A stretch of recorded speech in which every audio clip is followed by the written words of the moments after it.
नमस्कार। अब तक तो हमने देखा कि हम किस तरह से डिपार्टमेंट के अंदर जो टेक्स्ट बॉक्स है, उसके अंदर हम डेटा को लेके आते हैं और डेटा को हम अपने डेटाबेस से रीड करते हैं और लेके आते हैं।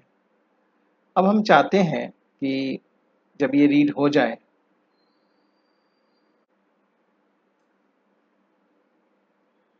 रीड होने के बाद जब टेक्स्ट बॉक्स में वो डेटा आ जाए, तो इसमें कुछ चेंज होने के बाद उसे हम सेव कर पाएँ।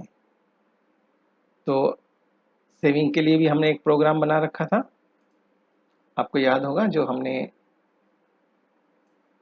सेव बटन के लिए बना रखा था। अभी तक तो ये करता है कि ये वापस चला जाता है। अगर इसको हम देखना चाहें तो एक बार देख लेते हैं कि ये क्या कर रहा है अभी तक। जैसे ही हम एडिट बटन पे क्लिक करते हैं, तो ये हमारे लिए कुछ डेटा लेके आता है और हम सेव करें या कुछ भी करें तो कुछ काम नहीं करता होगा, क्योंकि ये सेव नहीं करता होगा। मैं अगर इसके आगे कुछ लिख देता हूँ तो ये सेव नहीं कर रहा है। ये देखिएगा, कुछ नहीं किया उसने। हम चाहते हैं कि जब ये हम यहाँ कुछ चेंज करें और जब हम इसे सेव करें तो ये हमारे डेटाबेस में भी जाके कमिट हो जाए और सेव हो जाए। इसको करने के लिए अब हमें सेव बटन के ऊपर प्रोग्रामिंग करनी पड़ेगी। तो हम इसे करते हैं। अब तक हमने जो भी कुछ किया, इसके अलावा अब हम इस जगह पे सेविंग का सिस्टम बनाएंगे। अब पहले ये मान के चल रहे हैं कि अभी हम एडिट कर रहे हैं, कोई नया रिकॉर्ड ऐड नहीं कर रहे हैं, यानी कि अपडेट कर रहे हैं रिकॉर्ड को या चेंज कर रहे हैं। तो इसके लिए अगर इस स्लाइड को देखें, अब हमें अपडेट करने के लिए डेटाबेस के अंदर सिर्फ दो ही चीज़ें चाहिए। इससे पहले वाले में आपने देखा था कि हमें डेटा को फिल करने के लिए काफ़ी सारी चीज़ों की ज़रूरत पड़ती थी। अब हमें अपडेट करना है, तो अपडेट के लिए हमें सिर्फ एक एसक्यूएल कनेक्शन क्रिएट करना पड़ेगा और एक एसक्यूएल कमांड से हमें अपडेट करना पड़ेगा। अब ये कैसे करेंगे, देखते हैं। सबसे पहले हमें एक एसक्यूएल कनेक्शन बनाना है, जैसे हमने अभी नीचे बनाया था। आपको याद होगा इस तरह से कि एक स्ट्रिंग को कैप्चर किया था और उसके बाद फिर हमने एक नीचे एसक्यूएल कनेक्शन बनाया था और एक एसक्यूएल स्ट्रिंग भी लिखा था। तो ये तो हमें करना ही पड़ेगा। अब इस वाले स्ट्रिंग को कैसे डिफाइन करें? अभी तक तो हमने कनेक्शन ले लिया, कनेक्शन के लिए डीबी स्ट्रिंग हमने एज ए स्ट्रिंग उठा लिया वहां से, जो कनेक्टिंग स्ट्रिंग हमने बनाई थी अपने वेब कॉन्फ़िग के अंदर जो सेव था, यानी कि ये वाला पोर्शन हमने उठा लिया है यहाँ से यहाँ तक का, और ये मेरे इस स्ट्रिंग के अंदर आ चुका है जिसका नाम है डीबी स्ट्रिंग। अब हमें अपडेट करने के लिए एक एसक्यूएल स्ट्रिंग चाहिए, जो कि ये जब चलाएं तो वो अपडेट भी करें। तो अब हमें जो इन अपडेट कमांड देना है, यहाँ पर जो अपडेट का स्ट्रिंग देना है एसक्यूएल कमांड, वो क्या देंगे, उसे हम एसएसएमएस में जाके हम उसे बनाते हैं। ये हमारा टेबल है और इसको हम फिर वही टॉप 200 रोज को एडिट करते हैं, देखते हैं।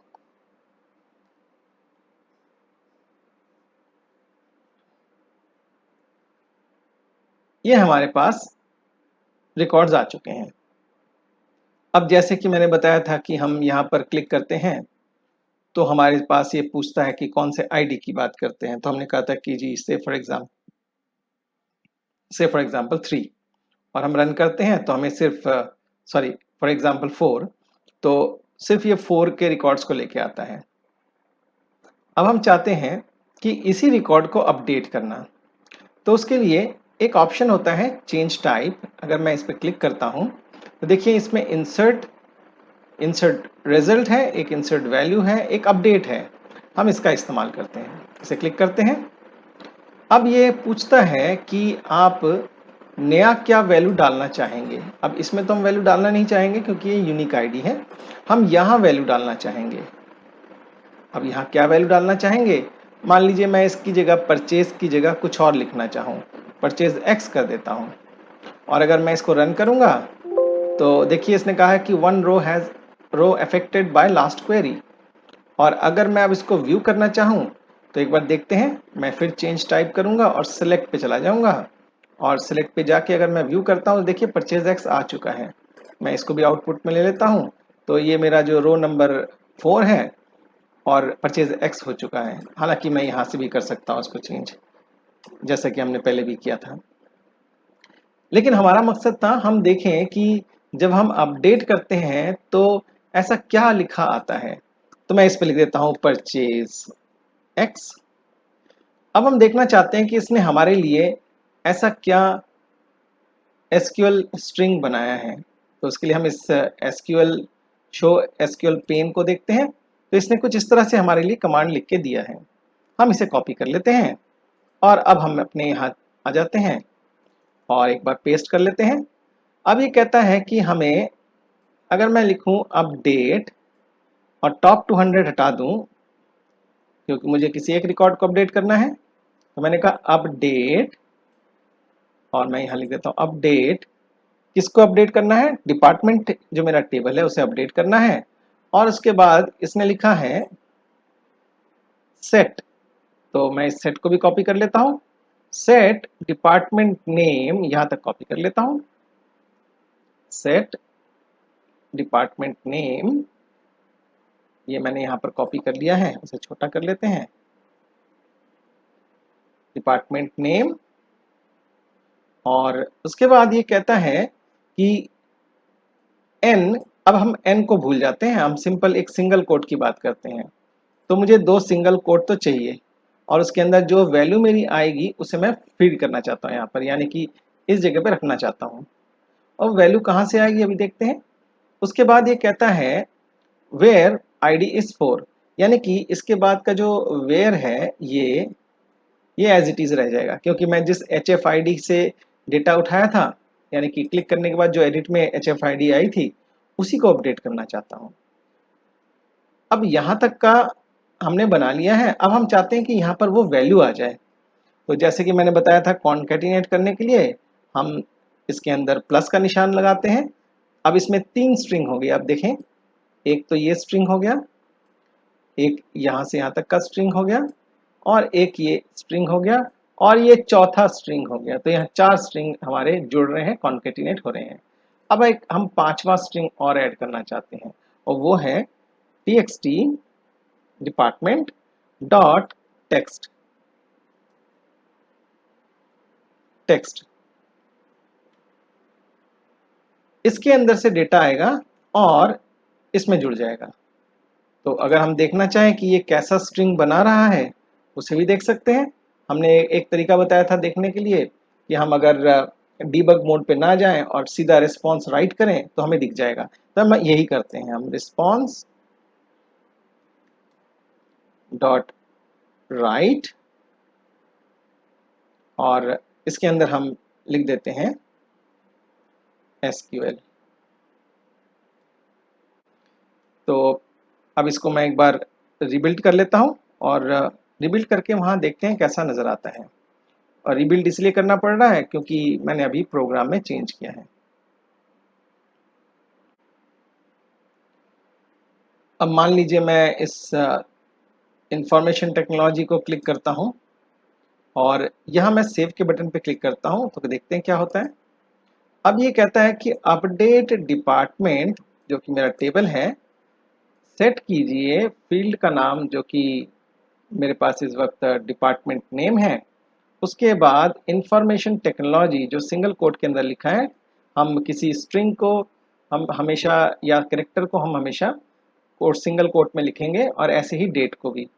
सिर्फ इंटीजर और जो भी वैल्यूज हैं उसको हम इसमें सिंगल कोट में नहीं लिखेंगे। ये एसक्यूएल का सिंटेक्स है। Where id is equal to 3। तो यही कमांड मैं देना चाहता हूं, क्योंकि मैंने अभी जो वहां से कॉपी किया था कुछ ऐसा ही था। अगर आप देखना चाहें, देखिए यहाँ मैंने ID 4 रखा था और मैंने इसके अंदर रखा था। अगर इस n को हटा देते हैं तो बाकी सब कुछ सेम है, वैसे ही है जैसा हमें चाहिए था। और इस 200 को भी हटा देते हैं तो ये हमारा, इस तरह से हमने अपना जो कमांड है उसे डिज़ाइन कर लिया है। यानी कि माफ़ कीजिएगा, जो स्ट्रिंग है उसे हमने डिज़ाइन कर लिया है। अब हम चाहेंगे कि एसक्यूएल कनेक्शन को ओपन करें, जैसे कि हमने अभी सोचा था, तो हम करते हैं इसको। अब हम चाहते हैं कि अब हमें डेटा सेट की ज़रूरत नहीं है, हमें एसक्यूएल कनेक्शन ओपन करना है और कमांड का यूज़ करना है, और इसके अलावा हमें कुछ करना नहीं है। तो अभी काम करते हैं। अब इसके बाद इसको हटा देते हैं एक बार, और यहाँ पर हम एसक्यूएल कनेक्शन को क्रिएट करते हैं, उसे ओपन करते हैं और इसे क्लोज करना ना भूलें। ये अगर हम साथ साथ ही करें तो कभी गलती से भूलेंगे नहीं, क्योंकि अगर कनेक्शन ओपन रह गया तो एरर आएगा हमेशा, कनेक्शन इज ऑलरेडी ओपन, अगर आप दोबारा से ओपन करने की कोशिश करेंगे। अब हमें एसक्यूएल कमांड हमने क्रिएट कर लिया है, और एसक्यूएल कमांड के अंदर हमने कनेक्शन और एसक्यूएल स्ट्रिंग दे दिया है। अब हम क्या करेंगे, ये एक नई चीज होगी जो कि डेटा को कनेक्ट करते वक्त या रीड करते वक्त जरूरत नहीं पड़ती है। इसमें कमांड के अंदर हम करेंगे एग्जीक्यूट नॉन क्वेरी। अब चूंकि ये क्वेरी नहीं है, यानी कि ये कुछ रिजल्ट वापस लेके नहीं आ रहा है, जबकि कुछ काम कर रहा है, यानी कि सेव कर रहा है किसी एंड पे। और इसको करने के बाद इसके हम कनेक्शन को क्लोज कर देंगे। और अगर हम चाहें, जो मल्टी व्यू एक्टिव इंडेक्स है उसका वैल्यू 0 कर दें, ताकि वो हमारे वापस ग्रिड में चला जाए। लेकिन ग्रिड में जाने से पहले मैं चाहूंगा कि जो मैंने चेंज किया है वो मेरे ग्रिड व्यू में अपडेट हो जाए। ग्रिड व्यू जो है वो एक क्लाइंट के कैशे में डेटा है, और आपने क्लाइंट के कैशे में डेटा चेंज नहीं किया, आपने डेटाबेस में जाके अपडेट किया है। तो क्लाइंट के पास वो इंफॉर्मेशन कैसे आएगा, उसके लिए हमें लिखना पड़ेगा जीवी, यानी कि जो हमारे पास ग्रिड व्यू का डिपार्टमेंट के नाम से ग्रिड व्यू बनाया था हमने, उसको हम करेंगे data bind. Data bind data bind करने से ये क्या करेगा कि जिससे ये जुड़ा हुआ है, यानी कि हमने ओडीएस से इसको जोड़ा था, आपको याद होगा, ये हमने ओडीएस डिपार्टमेंट से जोड़ा था, इससे वो दोबारा से रीबाइंड करता है इस ग्रिड को, और दोबारा से रिफ्रेश कर लेता है अगर कोई चेंजेस हुई हैं तो। इसका फ़ायदा ये भी है कि किसी और ने भी चेंज किया तो भी आ जाएगा, और अगर हमने चेंज किया तो आएगा ही आएगा। तो इसका एक बेनिफिट भी है। तो इसको हम अब चला के देखते हैं ये क्या करता है। तो इसको हम फिर वही रीबिल्ड कर लेते हैं।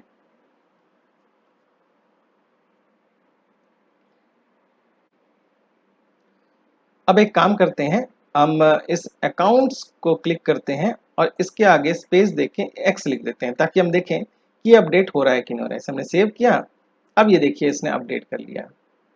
एक बार हम अपने एसक्यूएल सर्वर में भी जाएं, और अगर हम इसके एसक्यूएल को कॉल करें और देखें कि इसका फिल्टर हटा देते हैं एक बार, और अब देखें कि हमारे डेटाबेस में क्या पोजीशन आई है। देखिए यहाँ पर अकाउंट एक्स लिखा आ गया है, यानी कि अब हमने अपने प्रोग्राम को अपडेट करने के लिए, यानी कि update data to database programming से कैसे करेंगे ये कर लिया। इसे वापस हम ठीक कर लेते हैं, और हमने अकाउंट ही रखा और इसे फिर सेव कर दिया। तो अब ये मेरा एडिट का काम तो हो गया कि अगर मैं किसी एडिट पे क्लिक करूं और कैंसिल करूं तो चला जाए वापस, और अगर एडिट करके चेंज करूं तो सेव हो जाए। अब हमें ऐड करने का सिस्टम बनाना है, इसके लिए थोड़ा सा चेंज होगा, इसको हम देखेंगे अगली बार अगले एपिसोड में। तब तक के लिए नमस्कार।